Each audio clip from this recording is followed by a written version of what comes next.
Friday Talks Podcast, Harvard Law School Association do Brasil.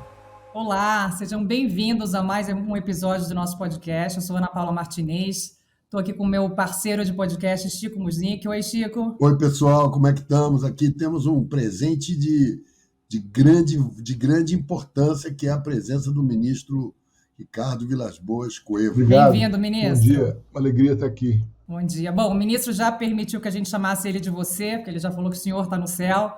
Mas, ministro, vamos começar conversando sobre a sua experiência em Harvard, né, que é o que nos conecta aqui nós três, que é a razão da nossa associação. Acho que antes de você começar a responder, eu vou recuperar uma história muito legal, que não sei se você lembra. Quando eu passei em Harvard em 2005, eu fui atrás de pessoas que já tinham feito Harvard para me dar dicas de professores, de lugar onde morar, e eu cheguei em você. Naquela época, eu cheguei no Daniel também, e ele acha que foi uma técnica para chegar no Daniel, e eu uso o seu exemplo e falo, não foi porque eu queria falar com você. Eu falei com Há controvérsias, Ana Paula. Não, pois é. Então, você está sempre presente na minha história, que é um exemplo adicional de pessoas com quem eu falei, você foi super generoso naquele momento. E você foi para Harvard no momento em que, bom, o Chico também, né, que não era tão comum assim fazer LLM. O que te levou a querer estudar fora? Como é que foi essa experiência, ministro? Eu sempre tive muito interesse em direito empresarial e, naquele momento, além de tudo, eu era procurador da Fazenda Nacional e tinha um interesse específico num tema que era o uso extrafiscal da tributação para certos fins, no caso, proteção ambiental. Isso era um tema bastante novo na época, né? Eu fiz o LLM em 89 e 90. Não havia pouquíssima coisa escrita sobre o tema, havia aqueles trabalhos clássicos de economia, Pigou, alguns outros economistas americanos, poucos trabalhos jurídicos, alguns estudos da OCDE. No Brasil, um ou outro economista falava do tema. Então, eu achei que aquilo era um desafio também conhecer a Common Law de perto, né? E Harvard, naturalmente, é uma universidade que atrai gente do mundo inteiro, é muito focal, né? Tudo acontece ali, tudo passa por ali.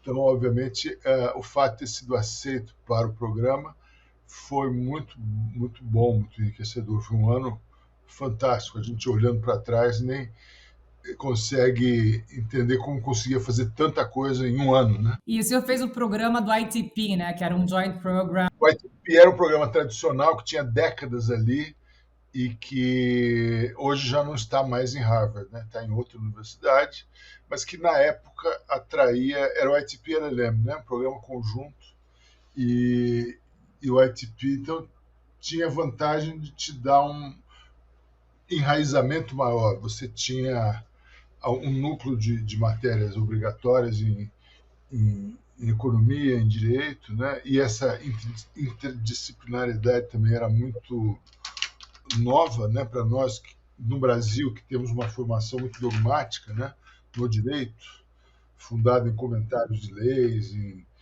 glosas de textos legais. A ideia de você discutir policy, discutir o fundamento econômico da tributação, de outras questões, era muito nova na época. Hoje talvez não seja tanto, mas na época ainda era. A própria noção de análise econômica do direito, né? Law and Economics, ainda era bastante nova e no Brasil era muito criticada. Ô, ministro, eu vi que o senhor ganhou o prêmio do Oliver Oldman. Eu conheci muito bem o Oliver Oldman, porque quando eu estudei lá, eu fiz 2 matérias de tax, uma com a Elizabeth Owens, International Aspects of U.S. Income Tax, que correlacionava com o Brasil, como é que você tributa não residente, muito interessante, e assisti uma aula do Oliver Oldman chamado Comparative Taxation, e ele falava de vários países. E de onde vem seu interesse pelo meio ambiente, pela tributação, como incentivo a você desenvolver políticas de meio ambiente? A sua tese de doutorado também diz respeito ao meio ambiente, né? Porque diz respeito à análise das situações regionais de rio, recursos hídricos no Brasil e na Alemanha. Explica essa paixão, ministro. De onde é que o senhor tirou esse coelho da cartola? Já era claro naquela época que nós vivíamos uma crise ambiental que iria desaguar nessa emergência climática que a gente tem hoje, né? Mais de 30 anos, já era claro que a gente iria passar por isso e que os mecanismos de comando e controle da poluição e de mudanças climáticas não eram suficientes. Era preciso avançar nessa discussão de meios alternativos para a resolução desse tipo de problema, e os incentivos econômicos, né, são instrumentos que são talvez mais adequados para combater isso de maneira mais eficiente. E eu já tinha interesse, já tinha lido a respeito, alguns trabalhos de economia que procuravam combater essas externalidades negativas através de uma inversão dos incentivos econômicos existentes. Então, procurei conciliar a minha atividade tributária na época com essa preocupação da extrafiscalidade, né? E depois também, no período que eu fui à Alemanha, anos depois, aí então já havia um discurso mais sólido sobre isso, e uma produção acadêmica muito grande na Alemanha, e um interesse político muito grande na Alemanha. Havia experiências concretas, bem-sucedidas, de uso da tributação para a despoluição de alguns rios, e, sobretudo, na área hídrica, né, o sucesso era visível, palpável e medido em vários trabalhos acadêmicos. Havia uma coalizão política na Alemanha que favorecia também esse debate. Isso só agora volta, né, ao debate, volta à tona. Por exemplo, na discussão dos mercados de carbono. Nós estamos organizando, aliás, no STJ, um seminário sobre a regulamentação dos mercados de carbono no Brasil, né, que é uma coisa que está por acontecer, que deve ter um impacto muito grande aqui no combate à poluição, à mudança climática, né, nesse esforço de descarbonização do mundo e de tornar o mundo mais viável diante dessa emergência que a gente vive. Enfim, a própria noção de interdisciplinariedade sempre me interessou muito, me pareceu, na Faculdade de Direito de São Paulo, eu tive a aventura de ser da segunda turma do PET-CAPS, que continua até hoje, né, um dos programas mais bem-sucedidos na universidade, e o PET-CAPS sempre estimulou os estudantes a terem essa visão interdisciplinar do direito, né, estudar sociologia, economia, ciência política, e explorar esse tema em Harvard me pareceu uma maneira ideal de abrir a cabeça, né? de voltar uma pessoa, um profissional diferente, voltado a outros temas. E, ministro, acho que o senhor é um dos grandes defensores, expoentes da... Senhor não, Ana, você. Tá bom, pronto. Por favor, né? Você é um dos grandes expoentes da deferência às decisões das agências reguladoras. E eu imagino que parte dessa sensibilidade venha da sua experiência como conselheiro do CAD, né? A gente se cruzou profissionalmente ali também, eu estava na época na Secretaria de Direito Econômico, você era conselheiro do CAD, e eu estou imaginando que essa sensibilidade em relação às decisões técnicas venha daí. Como que vocês têm enxergado? Também, por outro lado, não dá para aceitar tudo, né? Onde traçar essa linha entre o respeito à decisão do regulador, que é mais específico, que está mais sabe mais sobre aquele tema específico, versus essa visão mais global que vocês têm do direito, né? Você ali com a sua especialização em direito privado, na Câmara de Direito Privado, como é que vocês fazem esse balanço? Antes de ir para o CAD, também eu passei um período muito enriquecedor como procurador da Fazenda Nacional, junto ao Conselhinho, né, o Conselho de Recursos do Sistema Financeiro, que tinha também inúmeras questões judicializadas, e o nosso papel era exatamente defender a legalidade, a rigidez das decisões, do processo decisório, da própria lógica decisória. No CAD, isso era mais forte ainda, né? Havia um debate muito grande entre economistas e profissionais do direito, né?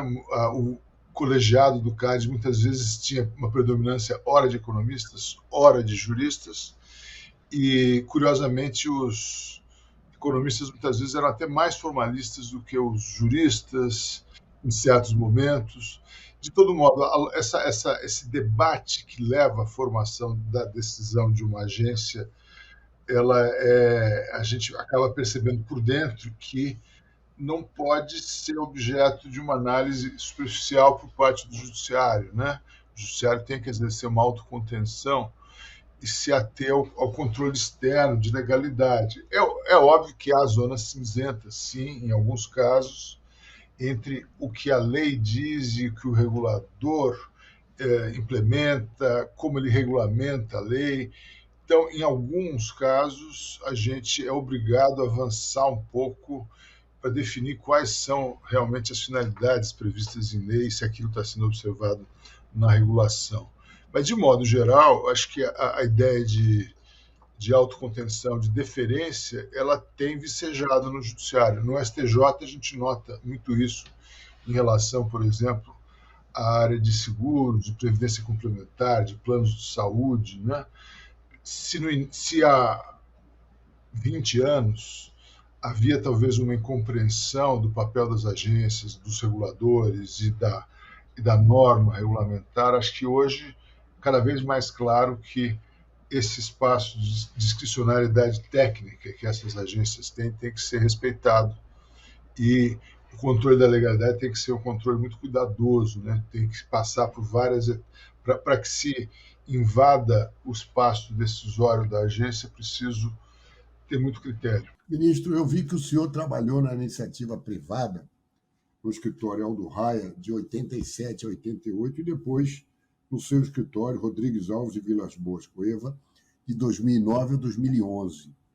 O senhor acha que o judiciário está preparado para resolver as questões complexas de direito societário que existem nessas brigas todas, ou o judiciário ele vai ter um papel mais secundário e isso vai ser resolvido pela arbitragem, onde a parte tem o direito de indicar uma pessoa que ela sabe que vai compreender bastante aquele caso, que já tem uma experiência?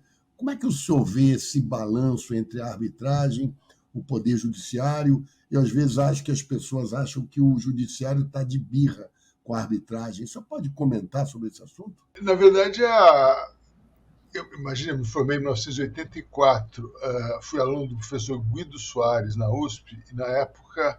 Era um adepto, né? Era um adepto, né, um dos pioneiros. Aquilo era um sonho numa noite de verão. A arbitragem no Brasil não existia. Falava-se dos casos clássicos da Juta, o caso da família Lage. Da Renault. Grandes fracassos, porque aquilo morria, o judiciário invadia a decisão da arbitragem. Finalmente, uma nova geração de professores na USP e em outras universidades acabou fazendo um projeto declarado constitucional pelo Supremo, e ela tem vicejado. É uma instituição já importante no Brasil, né, que tem amadurecido muito e, obviamente, tem que existir. É uma parte importante de qualquer cenário jurídico no mundo, mas ainda está em processo de amadurecimento. Isso se reflete numa enxurrada de demandas, né? Uma judicialização enorme de todos os grandes casos de arbitragem vão desaguar no judiciário. Talvez, então, essas queixas recorrentes, sobretudo de desembargadores dos grandes tribunais, deva-se a isso, né? Afinal de contas, eles deixam de julgar o mérito de grandes questões, são obrigados a julgar questões repetidas de consumo e questões de menor relevância jurídica, mas tudo aquilo acaba depois de parar no judiciário. O que está havendo? Será que isso é uma patologia do judiciário ou uma patologia das instituições? Não, eu acho que isso é o perdedor, né? O perdedor ele tem ido para o judiciário como quinta instância, né? São muitas vezes alegações frívolas de falta de divulgação. No STJ, o índice de manutenção das decisões arbitrais é 99%, é altíssimo. Raríssimos os casos. Acho que não dá para contar não preenche uma mão os casos em que a arbitragem tenha sido cancelada, anulada, né? Enfim, nós temos uma deferência muito grande à arbitragem no Brasil, talvez até desmedida. Quando a gente viaja para eventos internacionais e fala desses números, isso gera até muita perplexidade. Na França, na Inglaterra, nos Estados Unidos, 99%. em nenhum lugar do mundo existe essa deferência do judiciário em relação à arbitragem. Chega perto dos 90 em outros lugares, mas aqui virtualmente há uma blindagem da arbitragem, o que é também atípico. No direito americano existem maneiras até de invadir o mérito da sentença arbitral, assim como se faz na homologação de uma sentença arbitral estrangeira, que é a questão da ordem pública. Enfim, nós aqui blindamos a arbitragem de um tal modo que eu não vejo como os árbitros possam reclamar do judiciário. Eu acho muito bom o seu ponto. Desculpa continuar, Ana, já te passo a palavra. Porque nos Estados Unidos, os tribunais eles são especializados mesmo em matéria societária para pegar Delaware. E no Brasil, não. Você, por exemplo, no Rio de Janeiro, vara de direito empresarial. A vara é especializada, mas o juiz não é. O que adianta isto? São Paulo está criando essa turma de direito empresarial. Eu acho que, em algum momento, isso vai ser uma coisa muito importante para todos nós. Eles estão progredindo, mas ainda falta. Talvez pudesse existir uma reforma no judiciário separando para uma seção privada de pessoas que tivessem exercido a profissão de advogado durante muitos anos e que virassem juízes com muita experiência, tal qual é requisito em Delaware. Aí sim, eu acho que... Não, na verdade, Delaware é um caso em questão, né, que é um tribunal super especializado em matéria societária, até pelas peculiaridades do sistema americano, né, quase todas as grandes companhias são incorporadas lá, os juízes são super especializados e tem até um rito mais sério, mais caro, mais sério para julgar questões complexas. Né? O senhor pode ser o pioneiro, você pode ser o pioneiro. Na verdade, então, os tribunais superiores no Brasil eles foram desenhados numa outra época. Né? O equivalente alemão do STJ, o BGH, ele tem 100 juízes, mas ele é especializado. O direito privado é dividido em inúmeras áreas: seguro, propriedade intelectual, contratos, direito de família, sucessões, societário. Então, haveria, talvez, se pensarmos numa reforma do STJ, de criar uma turma especializada, super especializada em societário, assim como em São Paulo, né, a Câmara de Direito Empresarial, ela talvez no futuro venha até a ter uma super uma proeminência, né? São bons juízes, alguns deles também têm formação acadêmica, alguns vêm do quinto, e a gente nota, ao se deparar com os acórdãos dessas câmaras, que são decisões muito bem informadas, né? E muito profundas, muito cuidadosas e que não ficam nada a dever a decisão arbitral. Um dos problemas que sempre se levantam em relação à arbitragem é que ela é sigilosa, ela não gera uma jurisprudência, daí a preocupação hoje em compilar algumas decisões. Né? A CVM já resolveu isso do ponto de vista de divulgação, né? Acho que estamos indo num bom caminho. Segurança jurídica, previsibilidade, essas questões são importantes. Né? Vou pegar esse gancho, ministro, que a gente está falando um pouco de desenho institucional do judiciário. O judiciário tem um problema grande que é o legado de processos, né, o número de processos, que é o último número que eu olhei, são 80 milhões de processos, 20 milhões que entraram no ano passado, são dados do CNJ. Acho que tem uma expectativa de que com a inteligência artificial, que o judiciário consiga usar isso para desafogar um pouco, dar mais velocidade e celeridade nas decisões. Como é que você tem enxergado isso? Né? Se você veio do quinto constitucional, acho que estava nas outras experiências profissionais no setor público, acho que era um dos mais contidos, mas no STJ meio que sobe quase tudo, né? Acho que é um volume enorme de processos que vocês têm. É avassalador, assusta mesmo. Eu posso pegar uma carona na Ana, e eu acho que os maiores clientes do judiciário são a União, estados, municípios e INSS. Se você tirar esses e formar um novo judiciário, vai ter 15%. Estou falando besteira, ministro? Não, acho que, sem dúvida, a gente talvez devesse ter um contencioso administrativo amplo ou uma justiça administrativa no modelo europeu, né, que evitasse essa enxurrada. Mas na área que eu estou, que é a segunda seção do STJ, direito privado, isso não é relevante. Os grandes litigantes ali são bancos, seguradoras, planos de saúde, já teve uma época que eram as telefônicas, É tudo mais direito do consumidor, né? Hoje se litiga muito sobre direito societário, temos questões, muitas questões que envolvem arbitragem, muita questão envolvendo honorários advocatícios, o que também é uma anomalia brasileira, né? Na verdade, a sucumbência ela deveria ser para ressarcir a parte pelo fato de ter litigado, né? Não um direito autônomo do advogado que vai perseguir aquilo até o fim. Então, isso acaba gerando um incentivo perverso para discussão de honorários, o que não deveria ocorrer num tribunal superior. Então, essa redecisão, decidir a mesma questão várias vezes, ela acaba inviabilizando que um trabalho no tribunal superior.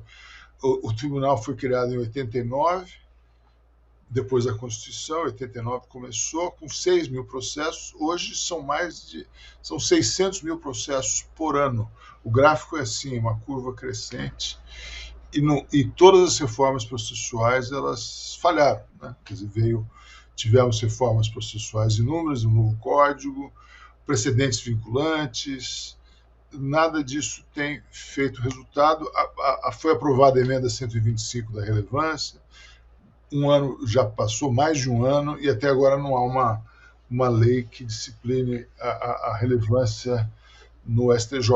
Talvez seja uma alternativa importante. Eu acho que, sem dúvida, é um filtro que o STJ vai ter que ter para julgar questões relevantes apenas uma vez e não repetidas vezes, como a gente faz hoje.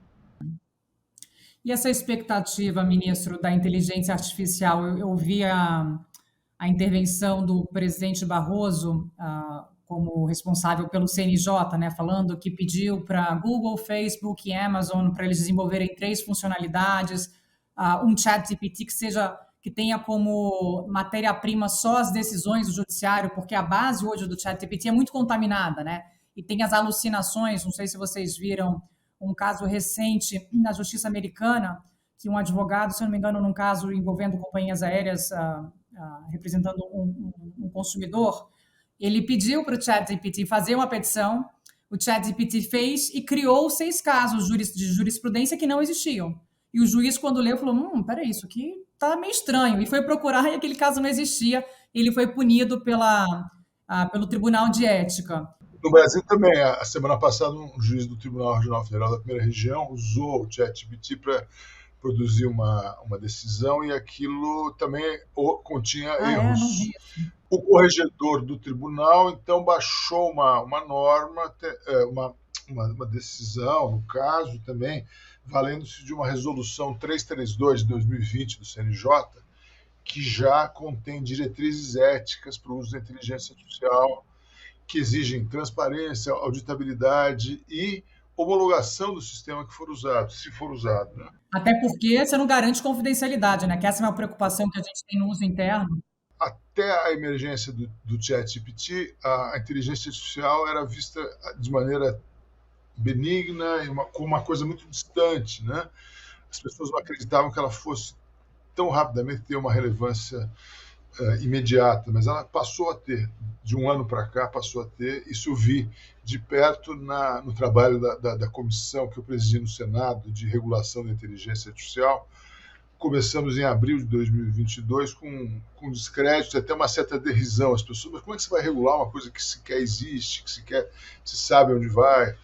A partir do momento que o ChatGPT ganhou relevância, os jornais diariamente têm matéria sobre o tema, até um certo clamor pela regulação. A matéria, obviamente, é controvertida, mas já se vê um interesse cada vez maior por algum tipo de regulação, né? Na área do judiciário, no nosso projeto, que está no 2338, projeto de lei 2338, que tramita no Senado, a aplicação no judiciário é de alto risco. Ela exigiria uma compliance específica, uma auditoria, uma homologação, cuidados muito grandes.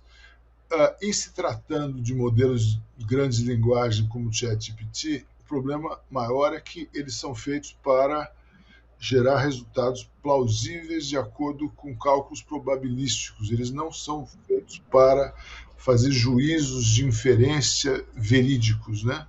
Eles não são feitos para inferir a partir de proposições dadas um resultado que seja correto. Então, isso, obviamente, não pode ser usado de maneira confiável no direito. Não se sabe ainda como treinar uma base, como pegar uma base de dados e fazer com que ela seja espelhada por um sistema como esse de maneira confiável. Será que é possível pegar toda a base de dados do STJ, jogar num ChatGPT ou outro modelo do gênero e daí extrair parâmetros decisórios confiáveis? Não sei. E isso custa muito caro. Fala-se de centenas de milhões de dólares para criar um modelo desse. O ministro Barroso, como sempre, é muito bem intencionado e, obviamente, quer que nós tenhamos já uma maneira de auxiliar o magistrado a tomar decisões mais isonômicas, né, que não corram o risco daquela loteria judiciária, né? Os advogados sabem disso, casos idênticos com decisões antagônicas. Tantas vezes isso se repete, né? E nos próprios tribunais isso se repete, porque o volume é tão grande que há um risco concreto de que, numa mesma situação, produzam-se decisões diferentes. A inteligência artificial teria esse grande mérito, né, de reduzir o risco de decisões antisonômicas, reduzir a assimetria informacional, né? O advogado ele tem perante os clientes uma assimetria de conhecimento e de relações. Se o jurisdicionado tivesse acesso a um oráculo digital que fornecesse uma resposta razoavelmente segura sobre os direitos e deveres dele, isso Nem levaria o caso para o judiciário, talvez, né? ele levaria o caso para o judiciário, né? Ele teria um cálculo até, olha, eu tenho tanta chance de perder ou ganhar, eu não vou correr esse risco. Talvez nós tivéssemos uma redução significativa, né, do número de casos. Ministro, deixa eu aproveitar o senhor aqui para fazer uma pergunta mais quente. A Constituição nossa diz que os poderes executivo, legislativo e judiciário são independentes e harmônicos. O que no Brasil se vê hoje são poderes independentes e antagônicos. E nós temos aí uma discussão de mandato de desembargador, de ministro do Supremo. Como é que a gente resolve esse imbróglio brasileiro, onde nós precisaríamos ter um maior entendimento entre os poderes e a gente vê não sei se uma discussão, uma reafirmação de poder de um lado ou de outro?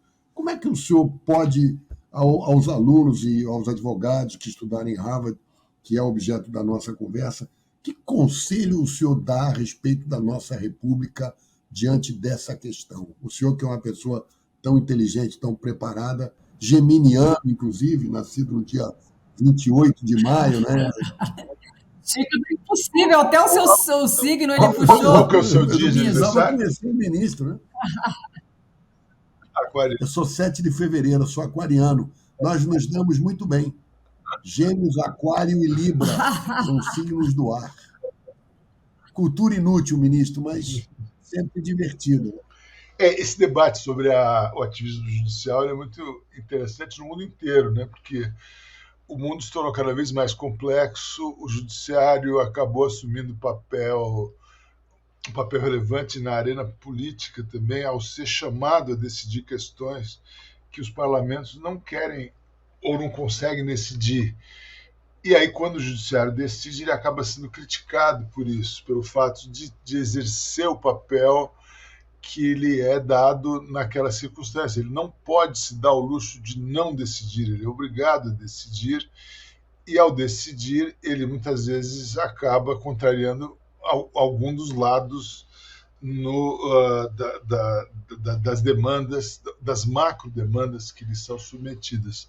O mundo inteiro está muito polarizado. O Brasil, os Estados Unidos, na Europa, há também esse cenário de polarização política. Então, é natural que haja um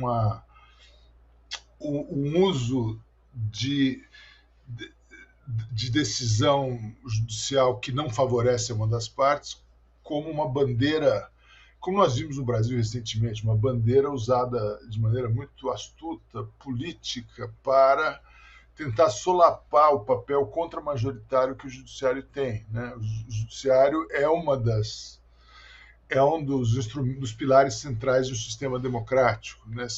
Para evitar tiranias temporárias ou não, de maiorias ocasionais que possam ferir direitos fundamentais. Não vejo como escapar disso. Nós temos que ter essa garantia depois dos horrores do século XX e das ameaças de repetição agora no século XXI, de ditaduras, de genocídios. Nós temos que ter algum poder que seja capaz de exercer essa voz contra-majoritária com base nos valores da Constituição, dos direitos fundamentais e resistir. Nós, no Brasil, tivemos um exemplo muito claro disso, de que sem o Judiciário, sem o Supremo, nós não teríamos resistido a uma investida autoritária, né?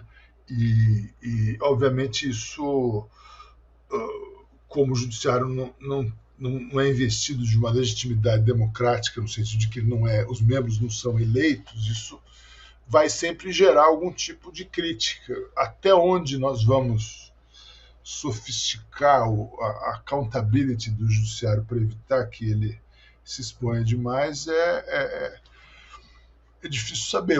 A Suprema Corte Americana também está sob ataque, né? E agora, essa semana, lançou um código de conduta, né? Um código de ética.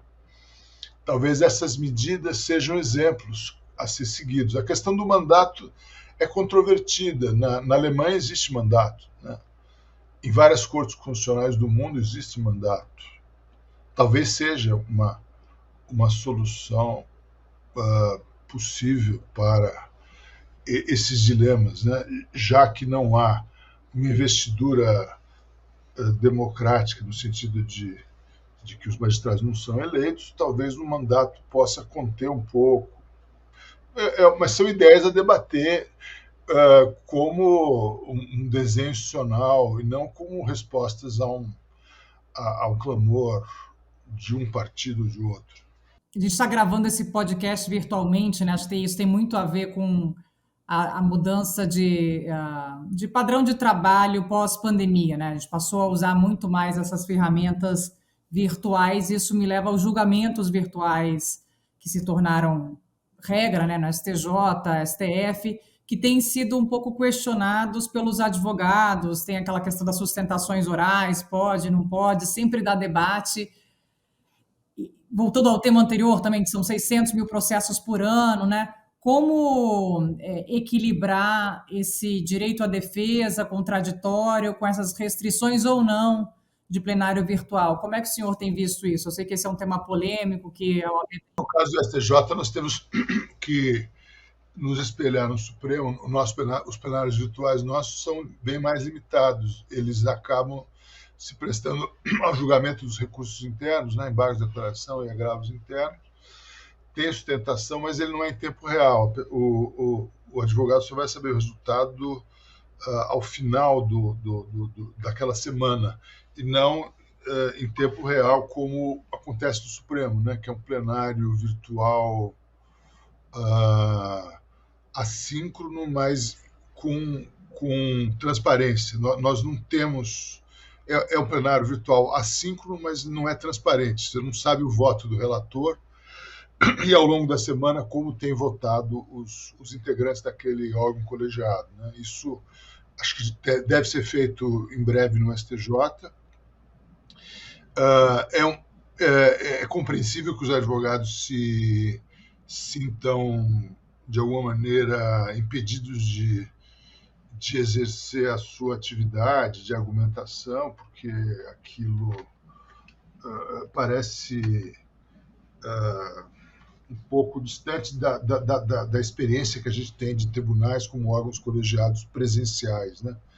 Mas eu vejo que, se nós aprimorarmos essa ferramenta, ela pode ser até um meio de melhorar a nossa observância dos precedentes. Os precedentes no Brasil, eles foram implantados a fórceps no Código de Processo, primeiro pelos repetitivos, né, depois pelo novo CPC.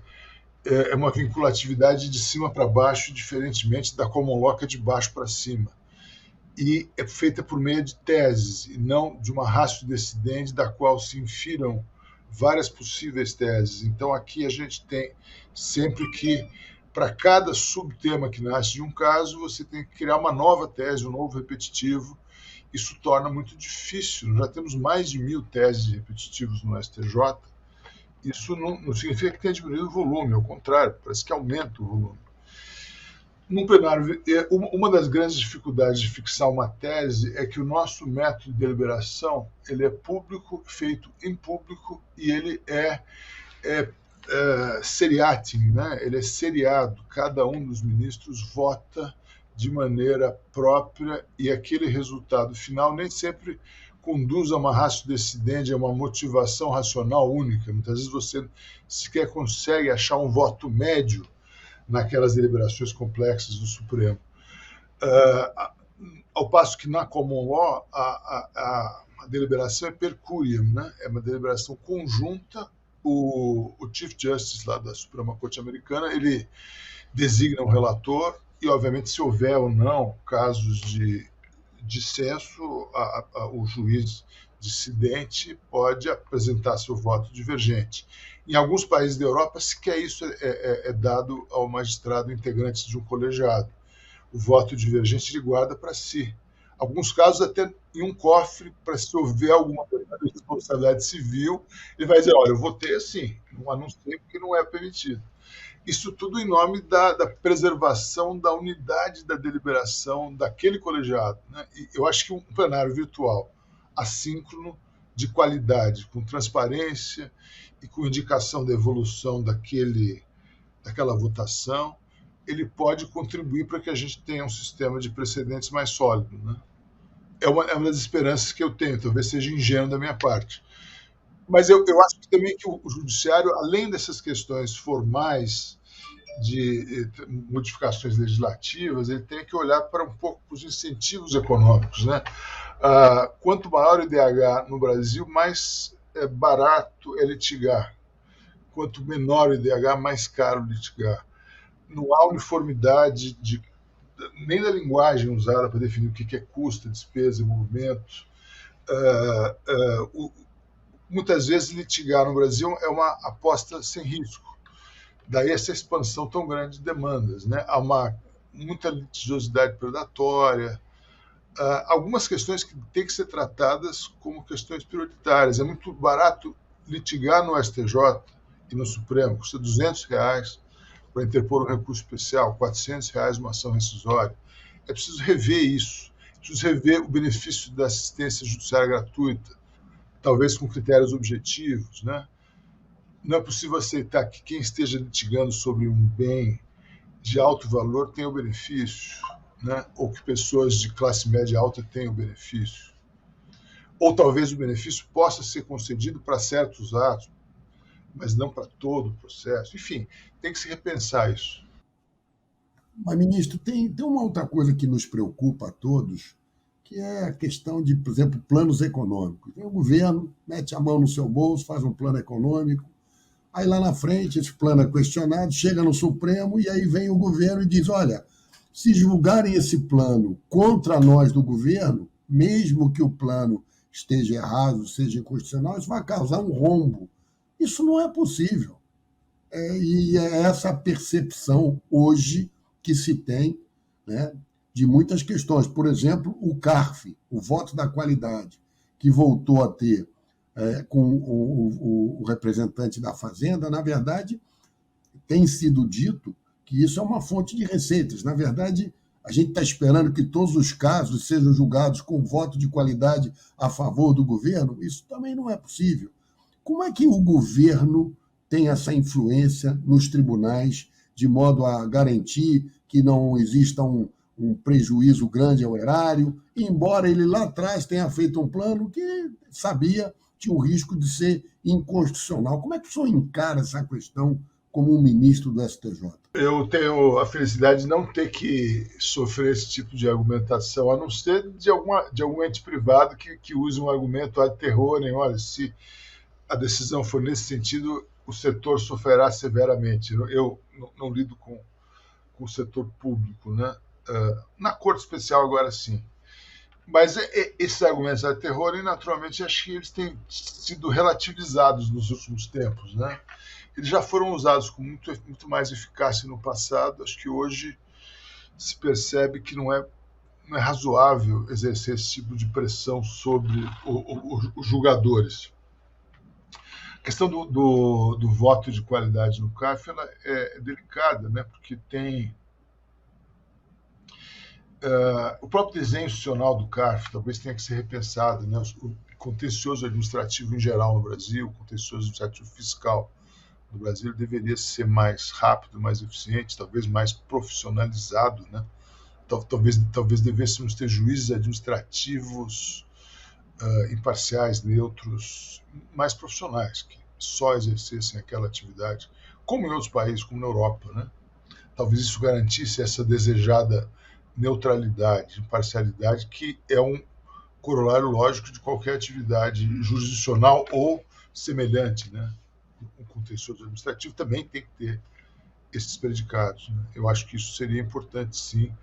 Assim como na arbitragem, por exemplo, o ideal seria que nós tivéssemos um grau de institucionalidade no qual os árbitros fossem preferencialmente profissionais, né? Árbitros profissionais e não advogados, simultaneamente, porque conflitos de interesse acabam emergindo, né? E também fossem árbitros voltados àquela área do direito material que está sendo discutido naquela controvérsia. Mas você tira a liberdade da parte de dizer, bom, aquele cara não tem nada comigo, mas ele conhece esse tipo de matéria muito bem. Eu acho que isso é uma coisa importante. Ser advogado para julgar essas questões, eu acho fundamental. Algumas questões, né? Mas o advogado que conheça o advogado societário, o advogado que conheça a área de energia, mas não o arbitralista, né? Enfim, um advogado especializado naquele campo, né? Talvez, direito material. O advogado especializado em arbitragem, ministro, ele sabe bem as regras processuais, porque advogado mesmo de arbitragem tem que saber o caso do seu cliente. Não adianta nada eu saber qual é a regra da CCBC, do CBMA, da Ciesp, e não saber o caso concreto do meu cliente. Quer dizer, eu não sei, eu tendo a achar que a gente pode ser uma ideia sua, mas era necessário que o cara tivesse uma experiência. É que quando a gente visita outros países, você vê, por exemplo, que a arbitragem na área de commodities ou em alguns setores, na Inglaterra, por exemplo, ela é feita por pessoas, por traders, em geral, super especializados no mercado específico. Eu sou do Tribunal do Esporte, que também sou especializado. É um tribunal específico. Assim, também, quando tem commodities, é uma coisa específica. Ou questões ligadas a algum tipo de atividade econômica que são painéis específicos. Mas não sei se dá para fazer isso no Brasil, né? O ombudsman bancário é uma experiência que na Inglaterra deu certo. Criou-se um sistema tudo passa por ali antes de chegar ao judiciário e o número de resolução de conflitos é altíssimo, né? Então, as próprias instituições financeiras financiam aquilo, em geral são magistrados aposentados que exercem esse papel de decisão, e é gerido de maneira muito eficiente e rápida. E o seu artigo sobre arbitragem coletiva em direito societário?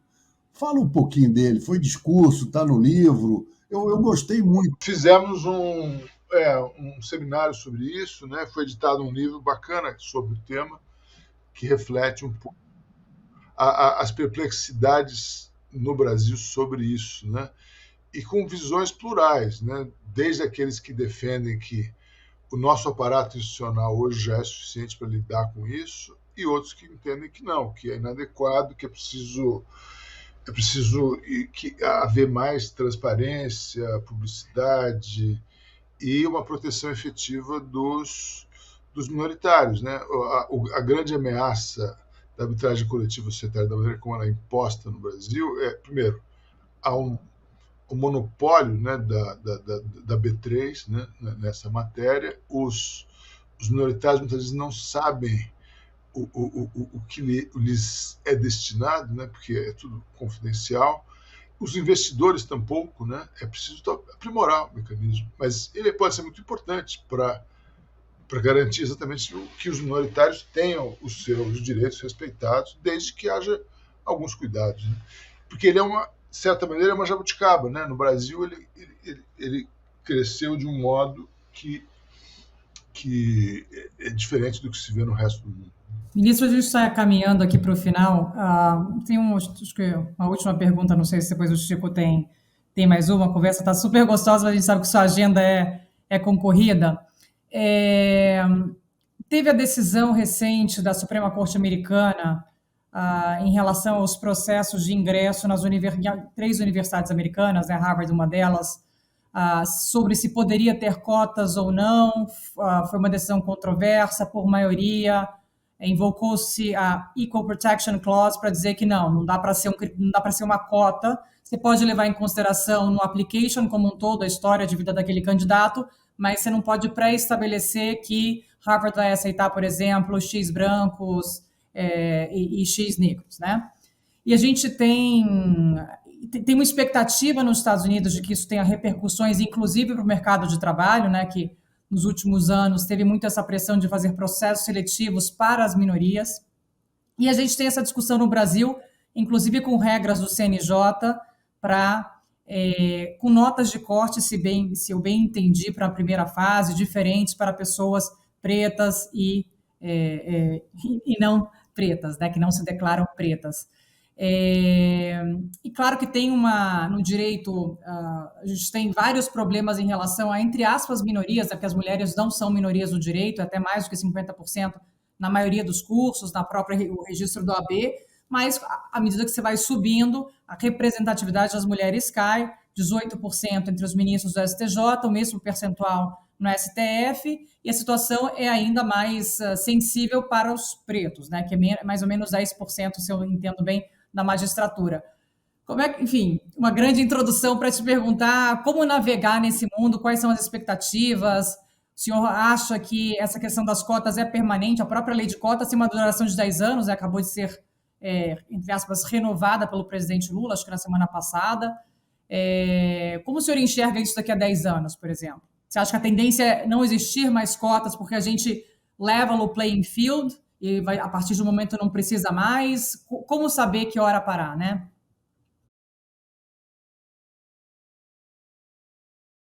Eu não tenho resposta pronta para isso, mas é um processo, o processo civilizatório, pode-se dizer assim, né? Ele implica uma expansão de direitos e expectativas. Isso vai, obviamente, as ações afirmativas têm tido nos Estados Unidos uma eficácia interessante, né, ao longo das últimas décadas, para garantir acesso a pessoas que não teriam, né, a instituições universitárias de elite, a cargos no Poder Judiciário, no Estado.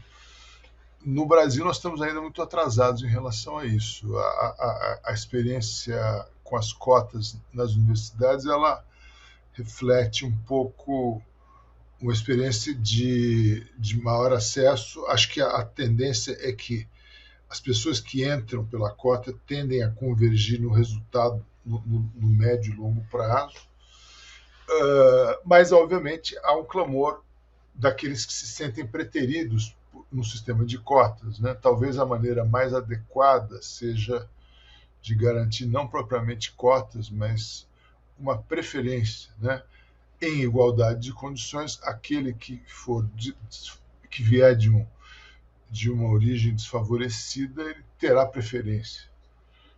Com isso, você garante a excelência talvez seja uma ladeira mais íngreme, uma transição mais lenta, mais justa. Mas a matéria é naturalmente polêmica. Agora, no SNJ, a questão das listas de juízes nos tribunais de apelação é muito controvertida, né? Para aqueles juízes que estão numa fila há muito tempo e precisam, e se veem agora preteridos por uma norma do CNJ, isso obviamente vai gerar muito ressentimento, né? Espero que a experiência se materialize e que seja transitória. No caso do equilíbrio de gênero, né? No caso da questão racial, o racismo estrutural no Brasil, talvez se recomende mesmo intervenções mais permanentes, né, ou renováveis periodicamente para tentar combater esse desequilíbrio histórico. Eu estou extremamente feliz porque eu pude perguntar ao ministro, que respondeu com uma enorme elegância as coisas que me deixam preocupado com o nosso Poder Judiciário. Eu acho que o ministro tem uma cabeça muito bacana, muito boa, formado em Harvard e na Goethe-Universität de Frankfurt, onde, se Deus quiser, eu conseguirei obter o meu doutorado. Né? Colegas duplamente. Seremos, né? Ainda não só somos de uma, mas seremos. Né? Seremos. Olha, ministro, eu estou super feliz. Eu acho que para o pessoal da Law School é um papo assim incrível. Né? Pô, muito legal. Eu estou muito contente, Ana. Obrigado. É uma oportunidade. Muito obrigada, especial. Ministro. Adoramos a conversa. Eu agradeço a vocês pela oportunidade. Ministro, eu quero ser convidado para a festa no dia 28, tá, ministro? Dia 28. Dia 28 de maio estaremos eu e a Ana lá, né? Tá Maravilha, bom. vamos sim. Vai ser uma alegria revê-los e conversar sobre aí as nossas experiências na Harvard Law School, que é sempre um momento muito rico das nossas Sim. vidas, com certeza, né? Aliás, ministro, diz aqui para gente quem foram os seus professores. Conta um pouquinho, só rapidinho. Ele não vai deixar você ir Se embora, tiver mais ministro. 2 ou 3 minutos. Chico, fala dessa. Não, é a última, juro Não, por Deus. além do Oliver Oldman do ITP, eu fui aluno do... O Dean, na época, era o David Smith. Tive aula, assisti como ouvinte alguns cursos do Mangabeira Unger, vi alguns cursos de direito comercial brilhantes, direito tributário, direito constitucional, e sempre com o método socrático, que era uma inovação muito... na época, sobretudo, né, não havia nada parecido no Brasil. Hoje já há algumas experiências no Rio e São Paulo, de faculdades que procuram estimular o debate, a discussão, a preparação da aula antes da aula, aquela ideia de aula magna tradicional. Isso era muito diferente. Eu vou lhe mandar minhas apostilhas de aula para o senhor ter com o senhor. Eu tenho 11 apostilhas do meu curso de Direito Societário 2, que eu leciono há 42 anos na PUC. Que bacana. Muito bom. Ministro, muito obrigada. Ficarei feliz. Obrigada por toda a competência no Poder Vocês. Judiciário também, que a gente precisa de mais magistrados como você, né? Acho que competentes, éticos, sérios, que levam em consideração Law and Economics, que é um conceito muito importante, né? Entender as consequências sociais e econômicas das decisões. Então, muitíssimo obrigada.